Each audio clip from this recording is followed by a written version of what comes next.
Hello everyone, welcome to our channel. Today వచ్చేసి already చెప్పాను కదా, వెబ్ డెవలప్మెంట్ స్టార్ట్ చేశాను అనేసి. వెబ్ డెవలప్మెంట్లో మనం నెక్స్ట్ వచ్చేసి రియాక్ట్ నేర్చుకోబోతున్నాం. రియాక్ట్లో ఫస్ట్ వచ్చేసి యాక్చువల్గా అవన్నీ నేను లాంగ్ వీడియోస్ చేశాను కదా, కానీ రియాక్ట్ మాత్రం స్టెప్ బై స్టెప్ చెప్తాను.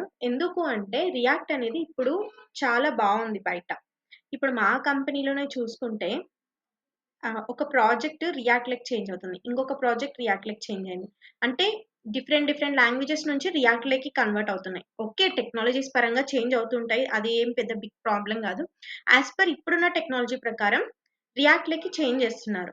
ఎందుకంటే it's like A component based structure and plus fast eco system and చాలా ఎకో సిస్టమ్ ఉంది కాబట్టి కమ్యూనిటీ బిల్డర్ ఇలాంటివి ఉన్నాయి కాబట్టి రిచ్ యూజర్ ఇంటర్ఫేస్ కాబట్టి చాలా మంది రియాక్ట్ లెక్కి కన్వర్ట్ అవుతున్నారు. సో అందుకని స్పీడ్గా కంప్లీట్ చేయడం కన్నా మెల్లమెల్లగా నేర్చుకుందాం, ఓకేనా? అందుకని రియాక్ట్ని స్టెప్ బై స్టెప్ చెప్తాను.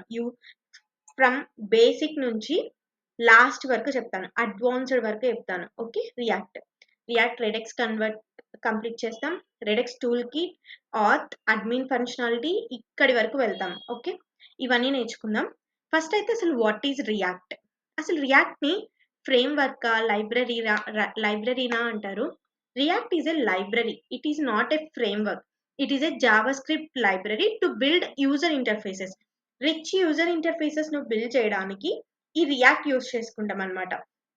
ఇంతకుముందు మనం జావా స్క్రిప్ట్ యూజ్ చేసేవాళ్ళం, ఇప్పుడు రియాక్ట్ యూజ్ చేస్తున్నాం. సరే, మరి రియాక్ట్కి మిగతా వాటికి డిఫరెన్స్ ఏంటి అంటే వర్చువల్ డామ్. మిగతా వాటిలో వర్చువల్ డామ్ అనేసి ఉండదు, ఇక్కడ వర్చువల్ డామ్ అని ఉంటుంది. ఇప్పుడు నేను నార్మల్గా చెప్పడం కన్నా ఒక వెబ్సైట్ చూసి చెప్తాను. ఇప్పుడు ఫర్ ఎగ్జాంపుల్ నేను యూట్యూబ్ ఓపెన్ చేస్తాను, చూడండి మీరు. ఎందుకు రియాక్ట్ అనేది ఫేమస్ అయింది అంటే, ఇప్పుడు ఫర్ ఎగ్జాంపుల్ ఇది మనదే, ఓకేనా? ఇది మనదే కదా. ఇక్కడికి వెళ్ళేసి నేను ఏం చేస్తానంటే, ఆల్రెడీ ఇది సబ్స్క్రైబర్లో ఉంది కదా, నేను ఏం చేస్తానంటే దీన్ని అన్సబ్స్క్రైబ్ చేస్తా. వెయిట్, నేను దీన్ని అన్సబ్స్క్రైబ్ చేస్తా. ఏమైంది, నా పేజ్ ఏమైనా లోడ్ అయిందా? లేదు కదా. మళ్ళీ సబ్స్క్రైబ్ చేస్తా, పేజ్ ఏమైనా లోడ్ అయిందా? లేదు. ఏమవుతుంది ఇక్కడ? ఓన్లీ ఇది మాత్రమే చేంజెస్ జరుగుతుంది, ఇది మాత్రమే చేంజెస్ జరుగుతున్నాయి. మొత్తం పేజ్ అనేది ఏమవ్వదు, రీలోడ్ అవ్వదు, పేజ్ మొత్తం రీలోడ్ అవ్వదు. సో ఏం జరుగుతుందంటే ఇక్కడ వర్చువల్ డామ్ ఏం చేస్తుందంటే రియల్ డామ్, ఇప్పుడు వర్చువల్ డామ్ వర్క్ చేస్తుంది ఏమని, ఓన్లీ నెసెసరీ చేంజెస్ తీసుకొని సింక్ చేస్తుంది. దేనికి? రియల్ డామ్ కి సింక్ చేస్తుంది అనమాట.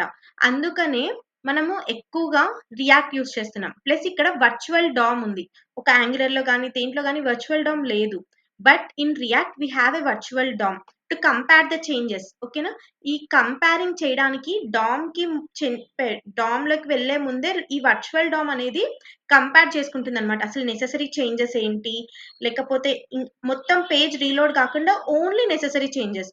ఇప్పుడు మనం యూట్యూబ్ లోనే చూడండి, నేను అన్సబ్స్క్రైబ్ చేస్తే ఓన్లీ సబ్స్క్రైబ్డ్ బటనే వర్క్ అవుతుంది, ఏమన్నా చేంజెస్ జరుగుతుందా? జరగట్లేదు. This is one of the benefit, that's why we are using the React. And next వచ్చేసి React is a single page application. React అనేది మనం సింగిల్ పేజ్ అప్లికేషన్ అని ఎందుకు అంటామంటే, ఇప్పుడు రియాక్ట్ అనేది సింగిల్ పేజ్ అప్లికేషన్ అని మనం ఎందుకు అంటామంటే, ఫస్ట్ థింగ్ వచ్చేసేసి నేను ఆల్రెడీ ఇందాక చూపించాను, యూట్యూబ్లో సబ్స్క్రైబ్ బటన్, అన్సబ్స్క్రైబ్ బటన్ ఏమవుతుంది, ఒక్కసారి లోడ్ అవుతుంది. అంటే ఏంటి, ఒక్కసారి అంటే జస్ట్ ఆ నెసెసరీ చేంజెస్ మాత్రమే రీలోడ్ అవుతున్నాయి, కానీ ఇంకేం చేంజెస్ అవ్వట్లేదు, రీలోడ్ అవ్వట్లేదు పేజ్. ఫర్ ఎగ్జాంపుల్ మీరు ఇన్స్టాగ్రామ్ కానీ ఏదైనా చూసుకోండి, లైక్ బటన్ మీద క్లిక్ చేస్తే ఆ లైక్ బటన్ మాత్రమే చేంజ్ అవుతుంది, ఇన్స్టాగ్రామ్ పేజ్ మొత్తం రీలోడ్ అవుతుందా? లేదు కదా. This is called single page application. మన రియాక్ట్ లో నేను ఫోల్డర్ స్ట్రక్చర్ లో చూపిస్తాను, index.html ఫైల్ అనేది ఒక్కటే ఉంటుంది. మన రియాక్ట్ లో index.html ఫైల్ అనేది ఒక్కటే ఉంటుంది. ఏమవుతుందంటే ఎప్పుడైతే మనం రియాక్ట్ పేజ్ ఓపెన్ చేస్తామో, ఏ వెబ్ అప్లికేషన్ రియాక్ట్ లో ఉంటుందో ఆ వెబ్ అప్లికేషన్ ఓపెన్ అయినప్పుడు జస్ట్ ఒక్కసారి మాత్రమే రీలోడ్ అవుతుంది అనమాట.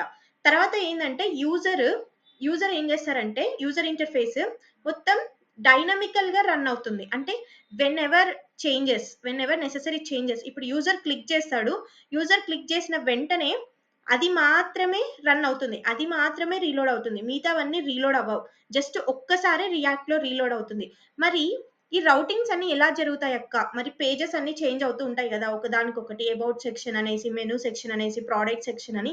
మరి ఇవన్నీ ఏంటివి అనంటే, ఇవన్నీ రియాక్ట్ ఎకోసిస్టమ్ అంటే ఇక్కడ డైనమిక్‌గా వర్క్ అవ్వడానికి మనం యూజ్ చేస్తున్నాం. రియాక్ట్ రౌటర్ డామ్ అనేసి ప్యాకేజ్ యూజ్ చేసుకుంటున్నాం. ఓకే. దీన్ని మనము ఎన్‌పీఎంతో డౌన్‌లోడ్ చేసుకుంటామనమాట. ఇక్కడ రియాక్ట్‌లో ఏంటంటే రియాక్ట్‌లో వెరీ హ్యూజ్ ఎకోసిస్టమ్ ఉంది. నువ్వు కరోజల్ కావాలన్నా ఎన్‌పీఎం ప్యాకేజ్ యూజ్ చేసి డౌన్‌లోడ్ చేసుకోవచ్చు. Either you can write the code. లేకపోతే నీకు ఒక బటన్ సపోజ్ నీకు ఏదైనా మోడల్ పాపప్ కావాలన్నా యూ హ్యావ్ ఏ ఎన్‌పీఎం ఉంది. ఎన్‌పీఎం యూజ్ చేసి నువ్వు డౌన్‌లోడ్ చేసుకొని, ఇంపోర్ట్ చేసుకొని గూడా వర్క్ చేసుకోవచ్చు. లేదు నువ్వు కోడ్ రాయాలనుకుంటే రాసుకోవచ్చు. ఇలా డిఫరెంట్ ఎన్‌పీఎం ప్యాకేజెస్ ఉన్నాయి మన దగ్గర. Not only simple one. ఒక యానిమేషన్ చేయాలన్నా ఎన్‌పీఎం ఉంది. లేకపోతే ఏదైనా ప్యాకేజెస్ కావాలన్నా గూడా మనకి ఎన్‌పీఎం త్రూ మనం డౌన్‌లోడ్ చేసుకుంటామనమాట. ఇలా రిచ్ ఎకోసిస్టమ్ ఉంది మన దగ్గర. సో, ఈ రౌటింగ్ అంతా ఎలా జరుగుతుందంటే, we are using that ecosystem. ఆ ఎకోసిస్టమ్‌ని మనం యూజ్ చేసుకుంటున్నాం. ఎందుకు? ఈ రౌటింగ్ కోసం. ఓకేనా? ఇక్కడ రియాక్ట్ జేఎస్ మాత్రం single page application. Even though we are using the React router DOM, ఇక్కడ పేజ్ అనేది సింగిల్ గానే ఉంటుంది. Single page application. ఒక్కసారి మాత్రమే రీలోడ్ అవుతుంది. ఆ తర్వాత రీలోడ్ అయ్యేవన్నీ రీలోడింగ్ కాదు. ఓకే. ఇక్కడ మీరు చూసుకున్నా గూడా అసలు రీలోడ్ అవ్వదు. ఆ నెక్స్ట్ పేజెస్ అన్ని. అవన్నీ ఏంటి? నెక్స్ట్ పేజెస్ అన్ని నెసెసరీ చేంజెస్. అంటే నువ్వు నెక్స్ట్ తర్వాత వెళ్ళే చేంజెస్ మాత్రమే రీలోడ్ అవుతున్నాయి తప్ప, నీ పేజ్ మొత్తం రీలోడ్ అవ్వట్లేదు. లైక్ ఇన్ జావాస్క్రిప్ట్ పేజ్ మొత్తం రీలోడ్ అవుతుంది గదా! ఇక్కడ అలా కాదనమాట. Okay. If we are using the React router DOM. ఇది మీకు అర్థమైందని అనుకుంటున్నా. Because it is an interview question. What is diffing algorithm? Reconciliation algorithm. ఓకేనా? ఇది ఒకసారి చెక్ చేసుకోండి. ఇప్పుడు నేను చెప్పిందే reconciliation algorithm and diffing algorithm. Okay. This is called React. అందుకే మనము రియాక్ట్ ని సింగిల్ పేజ్ అప్లికేషన్ అంటాం. ఓకే. దీన్ని మనము ప్రాక్టికల్ గా చూద్దాం. ప్రాక్టికల్ గా చూసే ముందు రియాక్ట్ ని మనం ఇన్స్టాల్ చేసుకుందాం. ఓకే. ఓకే.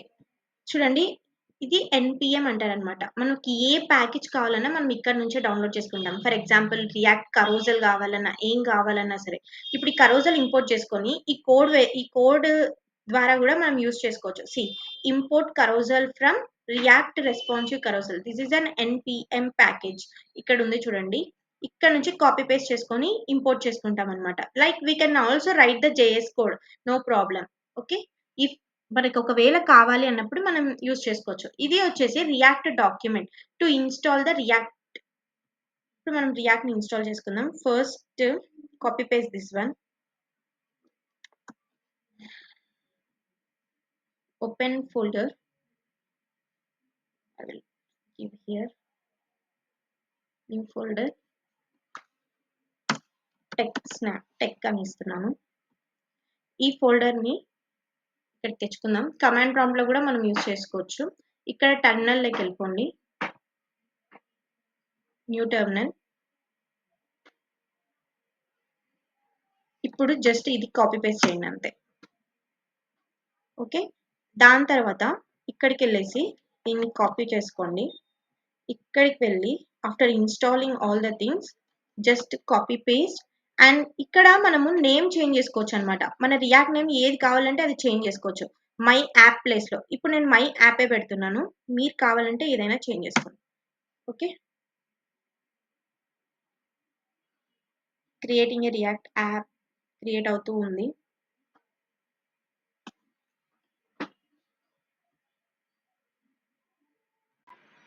ఇక్కడ ఇప్పుడు నాకు ఒక ఎర్రర్ వచ్చింది. ఈ ఎర్రర్ చూడండి.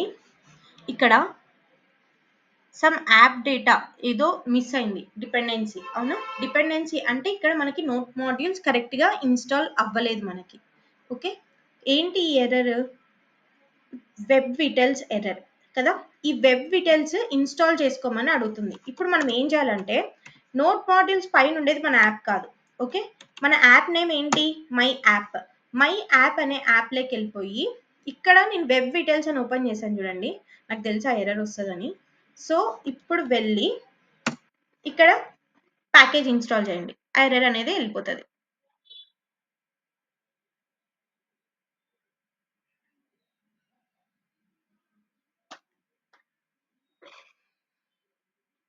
ఓకే.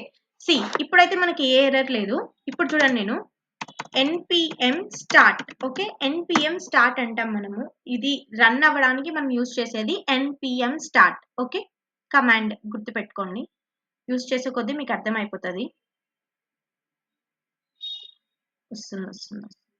డెవలప్‌మెంట్ సర్వర్ స్టార్ట్ అవుతోంది. Hour local host is 3000.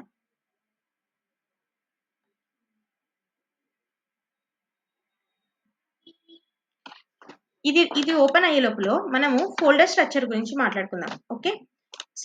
Folder structure లో అసలు రియాక్ట్ లో ఫోల్డర్ స్ట్రక్చర్ అనేసి ఒకటి ఉంటుందన్నమాట. మరి ఈ ఫోల్డర్ స్ట్రక్చర్ లో ఫస్ట్ నేమ్ ఏంటి? My app. ఇప్పుడు మనం క్రియేట్ చేసినది. ఇక్కడ నోడ్ మాడ్యూల్స్ కనిపిస్తున్నాయి కదా, ఇవన్నీ మనము డిపెండెన్సీస్ ఇన్స్టాల్ చేస్తున్నాం త్రూ ఎన్పిఎం తో మనం డిపెండెన్సీస్ ఇన్స్టాల్ చేస్తున్నాం. ఫర్ ఎగ్జాంపుల్ ఇక్కడికి వెళ్ళండి. This is also one NPM.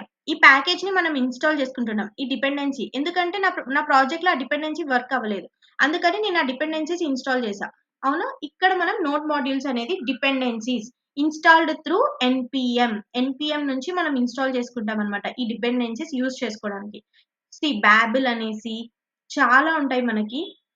Dam converter, ఇక్కడ చూడండి డామ్ కన్వర్టర్, ఇలా చాలా ఉంటాయి. This is node modules.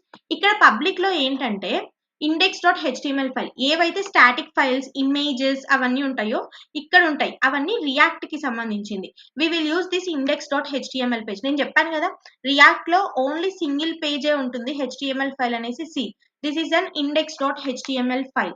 ఫావికాన్ గురించి మీకు తెలుసు కదా, నేను ఆల్రెడీ చెప్పాను. టైటిల్ పక్కన లోగో ఇలా రావడానికి మనం యూజ్ చేసేది favicon. Okay. This is all static files public లో. ఇది సోర్స్ ఫోల్డర్ అనేది మనకు చాలా important.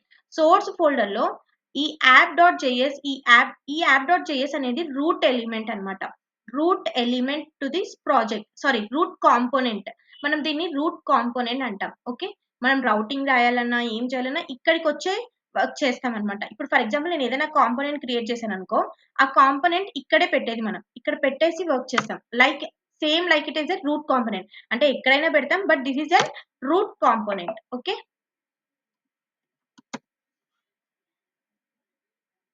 index.css it is like a global CSS అనమాట. నేను తీసేయచ్చు, మన ప్రాజెక్ట్ కి అవసరం లేదనుకున్నప్పుడు మనం తీసేసుకోవచ్చు.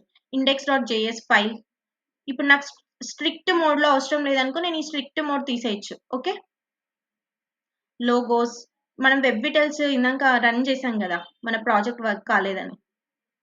గిట్ ఇగ్నోర్, ఏదైనా ఇప్పుడు node modules is a large folder కదా, ఆ ఫోల్డర్ మనం ఇగ్నోర్ చేసుకోవడానికి మనం ఇక్కడ నేను ఇక్కడ ఈ డిపెండెన్సీస్ ని ఇగ్నోర్ చేస్తున్నా. Node modules pnp.js. ఇప్పుడు ఫర్ ఎగ్జాంపుల్ నువ్వు ఏదైనా ఫైల్ ఇగ్నోర్ చేయాలనుకుంటున్నావు అనుకో, you can keep here. Okay. మనం ఇగ్నోర్ చేసుకోవచ్చు. నెక్స్ట్, ఇప్పుడు package.log.json అండ్ package.json గురించి తెలుసుకుందాం. చాలా చాలా ఇంపార్టెంట్. ఫర్ ఎగ్జాంపుల్ package.json అంటే ఏంటంటే, ఇప్పుడు నువ్వు షాపింగ్కి వెళ్తావు అనమాట.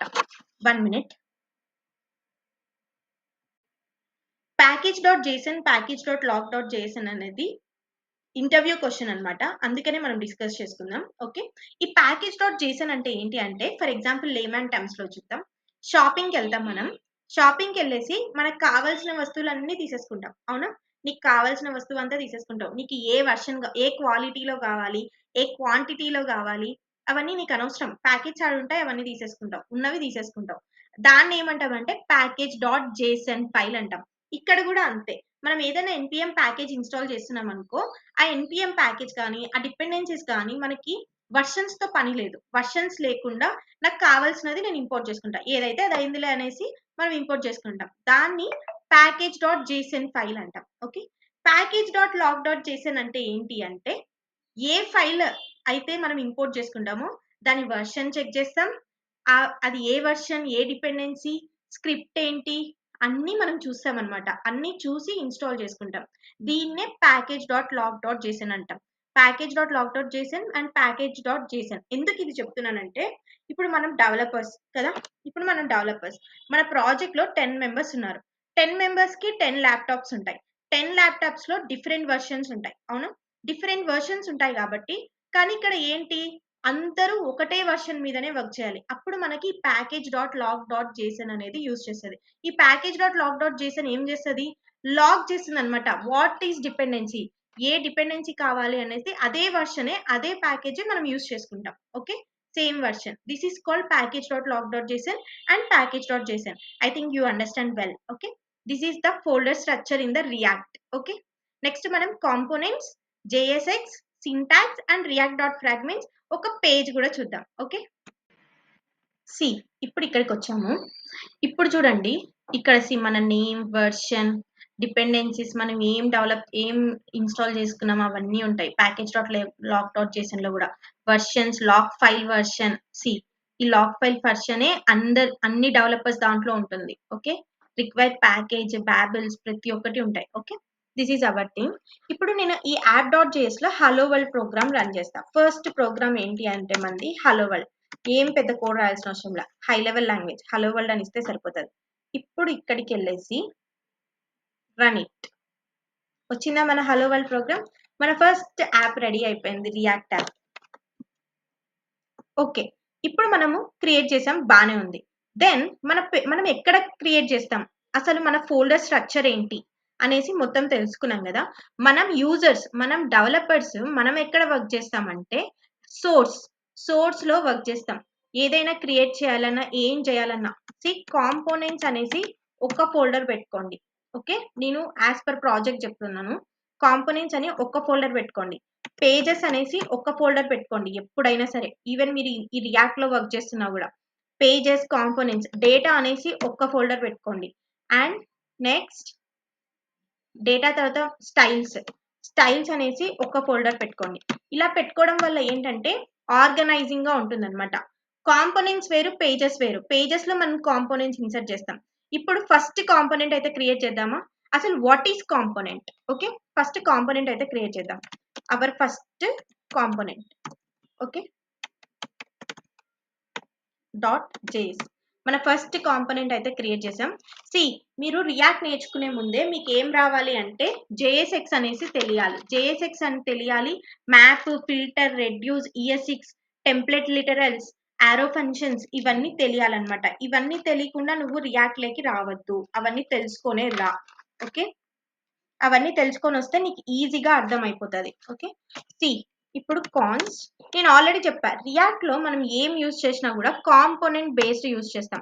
ఫర్ ఎగ్జాంపుల్ మన పేజెస్ లో హెడర్ ఒకటి ఉంటుంది, ఫూటర్ ఒకటి ఉంటుంది, అసైడ్ అనేసి ఒకటి ఉంటుంది, సెక్షన్ అనేసి ఒకటి ఉంటుంది. అవునా? సెక్షన్ అనేసి different links, web pages, with in pages అనేసి ఇలా ఉంటాయి కదా. ఇవన్నీ ఏంటి మనకి ఇక్కడ కాంపోనెంట్స్. మనం ఒక బటన్ కూడా ఒక కాంపోనెంట్ లో క్రియేట్ చేసి రీయూజ్ చేసుకోవచ్చు. ఒక బటన్ కూడా ఫర్ ఎగ్జాంపుల్ మీకు toy house with large bricks అనేసి తెలుసా మీకు? నేను చూపిస్తాను చూడండి. లోగో బ్రిక్స్ సంథింగ్ అంటారు వీటిని, లోగో బ్రిక్స్ అనేసి. ఇవి కాదు, ప్లాస్టిక్ లో వస్తాయి మనకి. ఆ బ్రిక్స్ ఏంటంటే ప్లాస్టిక్ బ్రిక్స్, వాటిని మనం అంటాము. ఈ బ్రిక్స్ ఏంటంటే మన ఏ షేప్ తిప్పితే ఆ షేప్ లోకి వెళ్తుంది. అవునా? అంటే మనం ఏం చేస్తున్నాం అక్కడ, రీయూజ్ చేసుకుంటున్నాం. Each brick is reusable. You can snap them together to create different shapes అనమాట for part of house. Suppose ఆ టాయ్ యూజ్ చేసి చిన్నపిల్లలు హౌస్ బిల్డ్ చేయడం అలా చేస్తూ ఉంటారు. మీరు గమనిస్తే మనము అది పడగొట్టేసి మళ్ళీ ఇంకొకటి డెవలప్ చేస్తాం, ఇంకొక షేప్ డెవలప్ చేస్తాం, ఇంకొక షేప్ డెవలప్ చేస్తాం. అవునా? అంటే ఏం చేస్తున్నాం, ఒక్క దాంతోనే డిఫరెంట్ షేప్స్ ప్రిపేర్ చేస్తున్నాం.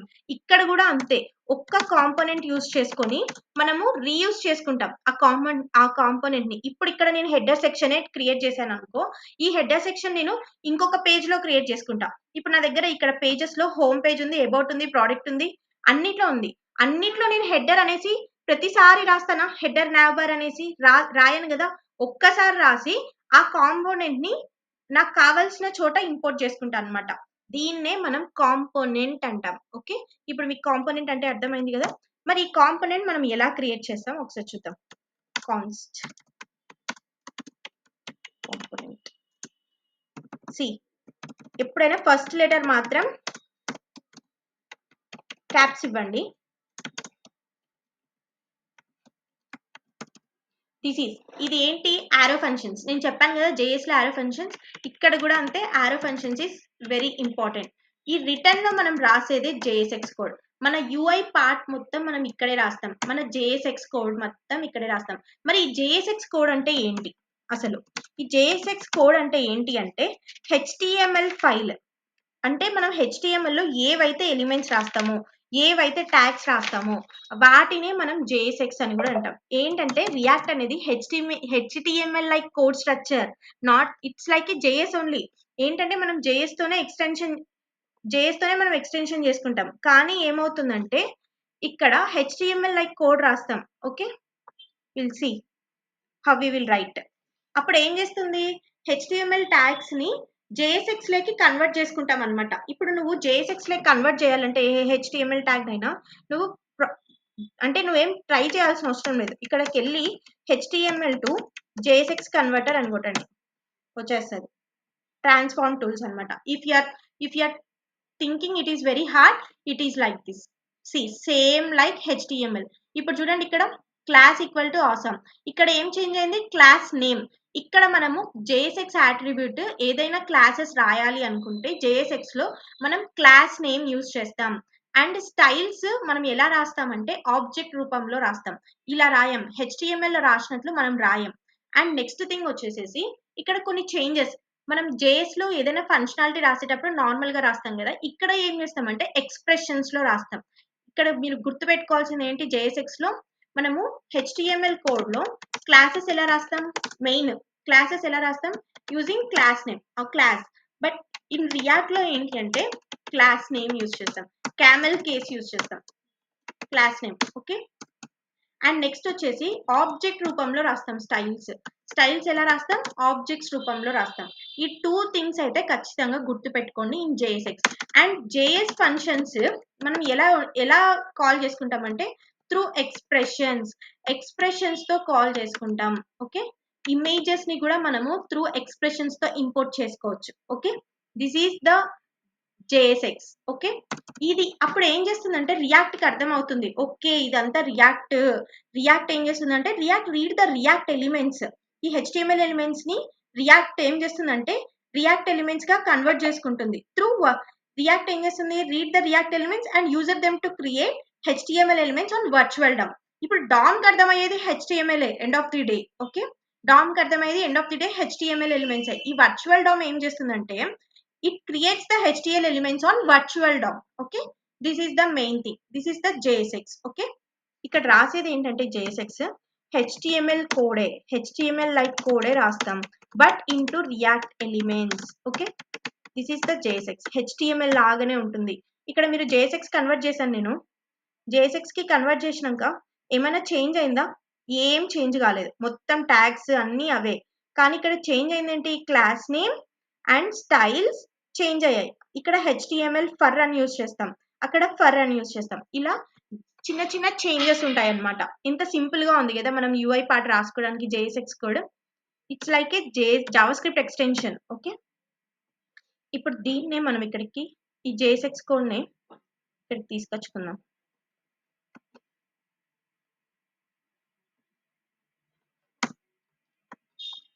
Okay,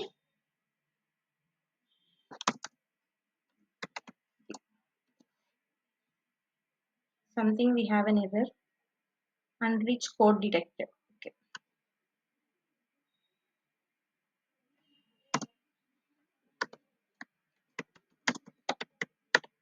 class name hello. Okay, ఇప్పుడు నేను ఒక కాంపోనెంట్ అయితే క్రియేట్ చేశాను. అవును, ఒక కాంపోనెంట్ క్రియేట్ చేసేసి పెట్టాను. Okay, this is the component structure in the react. మనం ఒక కాంపోనెంట్ క్రియేట్ చేస్తాం త్రూ యారో ఫంక్షన్స్. రిటర్న్ లో మనం రాసేదంతా జేఎస్ఎక్స్ కోడ్ అనమాట. ఇప్పుడు మీకు రియాక్ట్ లో కాంపోనెంట్ ఎలా క్రియేట్ చేయాలి అర్థమైంది.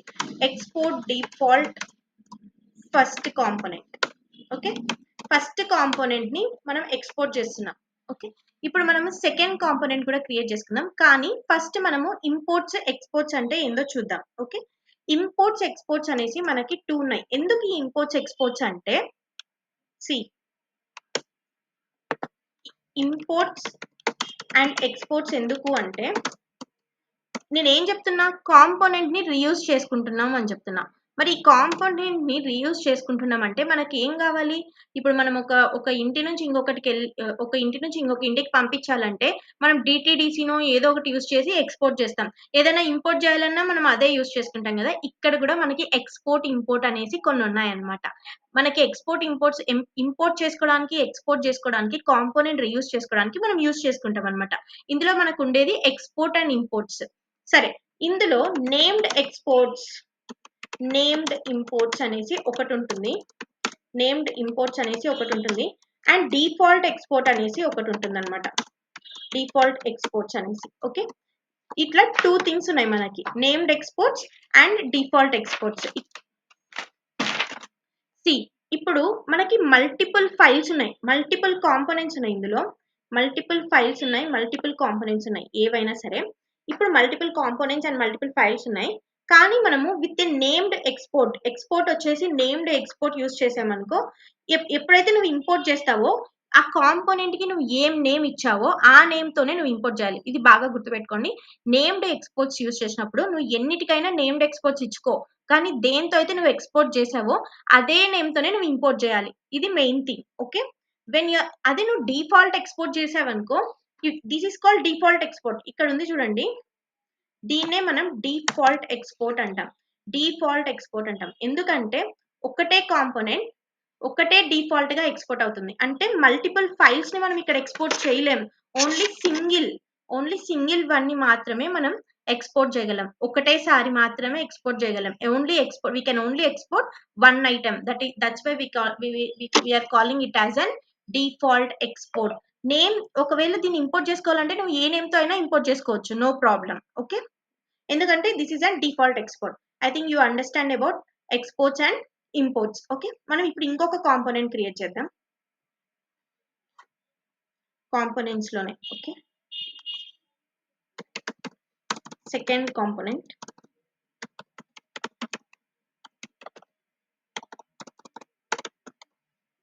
.js file. ఓకే. ఇప్పుడు కాన్స్ట్ సెకండ్ యారో. ఇప్పుడు ఏం చేద్దామంటే return we will write one thing. ఒక బటన్ తీసుకుందాం. లేకపోతే వద్దులేండి. రిటర్న్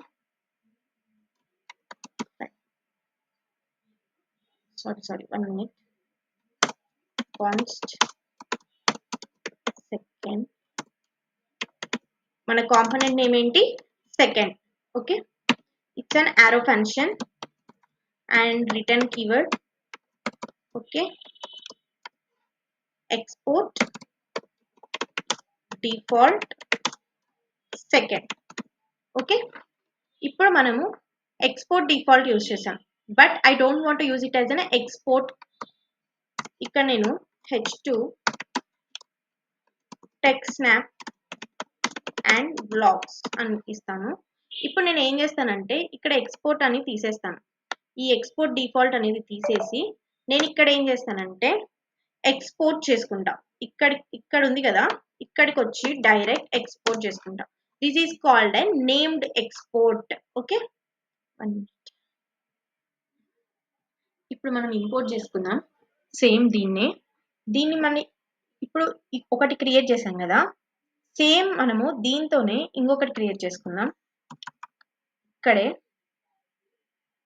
ఇక్కడికి వెళ్ళేసి third app. Okay. Third component. ఇలా నేను టూ క్రియేట్ చేశాను. 2 ఈస్ నేమ్డ్ ఎక్స్‌పోర్ట్స్. అవునా? ఇప్పుడు నేమ్డ్ ఎక్స్‌పోర్ట్స్ కాబట్టి మనం ఏం చేయాలి? సేమ్ దాంతోనే ఇంపోర్ట్ చేసుకోవాలి. రైట్? ఇప్పుడు app.js లోకి వెళ్ళేసి app.js లోకి వెళ్ళేసి ఈ హలో వరల్డ్ తీసేయి. హలో వరల్డ్ తీసేసి ఇక్కడికి వెళ్ళేసి ఫస్ట్ ఏంటి మనది? సెకండ్ కదా, second component import it. Import మన కాంపోనెంట్ నేమ్ ఏంటి? సెకండ్. దాంతోనే ఇంపోర్ట్ చేసుకో. నెక్స్ట్ మనం కామాస్ ఇచ్చుకుందాం. ఓకే. ఇలా కామాస్ ఇచ్చుకొని మనం క్రియేట్ చేసుకుంటాం అనమాట. నెక్స్ట్ కాంపోనెంట్ ఏంటి మనది? Third component. అవునా? థర్డ్ కాంపోనెంట్ app.js మన రూట్ కాంపోనెంట్ లోకి వెళ్ళిపోయి ఇంపోర్ట్ చేసుకుందాం. థర్డ్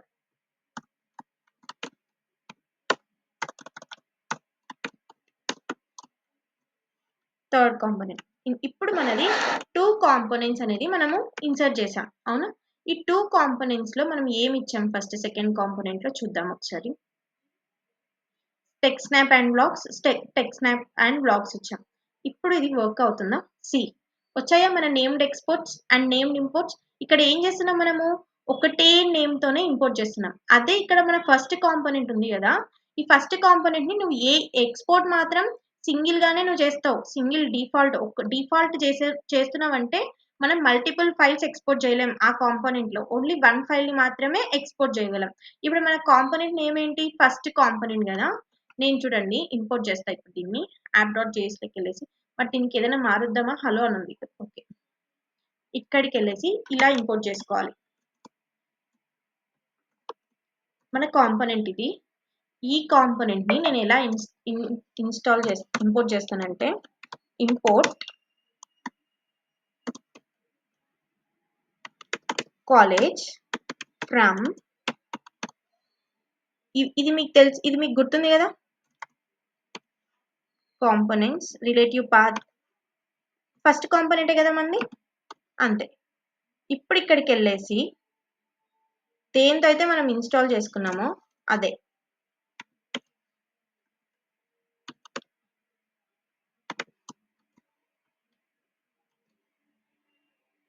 ఇక్కడికి వెళ్ళండి. వచ్చిందా హలో అనేసి? ఇక్కడ ఏం చేస్తున్నాం మనం? హలో అని నేను అసలు ఆ కాంపోనెంట్ నేమే యూజ్ చేయలేదు. మరి ఎలా వచ్చింది? బికాస్ హియర్ పాత్ తీసుకుంటున్నాం, ఇంపోర్ట్ పాత్ తీసుకుంటున్నాం. కానీ ఇక్కడ ఎక్స్పోర్ట్ చేసేటప్పుడు ఆ నేమ్ అనేది మనం చేంజ్ చేస్తున్నాం అంతే. ఆ నేమ్ తోనే మనము ఇన్స్టాల్ చేసుకుంటున్నాం. ఇలా మనము డిఫరెంట్ నేమ్స్ కూడా ఇచ్చుకోవచ్చు when you are using export default. Okay, ఈ రోజు వరకు ఇంత చాలన్నమాట. ఇప్పుడు మీకు అర్థమైంది అనుకుంటున్నా. ఫోల్డర్ స్ట్రక్చర్ ఎలా క్రియేట్ చేయాలి, అసలు పేజెస్ ఎలా క్రియేట్ చేయాలి, ఇంపోర్ట్ ఎక్స్పోర్ట్ అర్థమైంది. అసలు రూట్ యాప్లో మనం ఎలా ఇంపోర్ట్ చేసుకుంటాం, కాంపోనెంట్స్ ఎలా రీయూజ్ చేస్తున్నాం అనేది కూడా తెలిసింది కదా మీకు. ఇప్పుడు ఇదే కాంపోనెంట్ ఫస్ట్ కాంపోనెంట్లోకి వెళ్ళి నేను ఇక్కడికి వచ్చి సెకండ్ కాంపోనెంట్ ని ఇన్స్టాల్ చేస్తా చూడండి. ఇప్పుడు ఇక్కడికి వచ్చి సెకండ్ కాంపోనెంట్, ఈ సెకండ్ కాంపోనెంట్ ని నేను ఇక్కడ ఇంపోర్ట్ చేసుకున్నాను. ఇక్కడ మీరు ఏం చేస్తారంటే ఇక్కడికి వచ్చేసి ఇంపోర్ట్ సెకండ్, ఆ కాంపోనెంట్ నేమ్ కూడా మనం ఇన్స్టాల్ చేసుకోవాలి. ఇప్పుడు సెకండ్ కాంపోనెంట్ మనం ఇంపోర్ట్ చేసుకున్నాం కదా, ఈ కాంపోనెంట్ ఇంపోర్ట్ అయిందా లేదా అనేసి మనం ఒకసారి ఇక్కడ చూద్దాం. Hello text started react. Okay, ఇప్పుడు చూద్దాం ఇంపోర్ట్ అయిందా లేదా అనేసి. ఇంపోర్ట్ అయిందా స్టార్టెడ్ రియాక్ట్ అనేసి? ఎలా స్టార్ట్ అయింది, ఎలా అయింది? బికాస్ మనం ఇక్కడ ఏం చేస్తున్నాం? రీయూజ్ చేసుకుంటున్నాం. దేన్ని? సెకండ్ కాంపోనెంట్ ని 2 టైమ్స్ వచ్చింది. మీరు అక్కడ గమనించండి, 2 టైమ్స్ వచ్చింది. ఫస్ట్ టైం ఎప్పుడు వచ్చింది? app.js లో మనము ఇక్కడ చూడండి, app.js లో మనం సెకండ్ కాంపోనెంట్ ఇచ్చాం. అవునా? దీనికోసం ఒకటి వచ్చింది. అండ్ ఫస్ట్ కాంపోనెంట్ లో సెకండ్ అనే కాంపోనెంట్ మళ్ళీ ఇచ్చాం, మళ్ళీ రీయూజ్ చేసుకుంటున్నాం. అప్పుడు ఏమైంది? ఇక్కడ 2 టైమ్స్ రీయూజ్ చేసుకుంటున్నాం. ఇలా మనము కాంపోనెంట్స్ ని రీయూజ్ చేసుకుంటాం. ఓకే, ఎన్నిసార్లు అయినా. This is called basics of component and structure of react. రేపటి నుంచి మనం రియల్ థింగ్ స్టార్ట్ చేద్దాం. JSX ఇవన్నీ ఒకసారి యూజ్ చేసి అసలు కాంపోనెంట్స్ ఎలా క్రియేట్ చేస్తున్నాం, ఎలా ఇంపోర్ట్ చేస్తున్నాం, ఎలా ఎక్స్పోర్ట్ చేస్తున్నాం అనేసి ప్రాక్టీస్ చేయండి. Tomorrow we will go with our next syllabus. Okay, that's all about the video and please subscribe to our channel. Bye.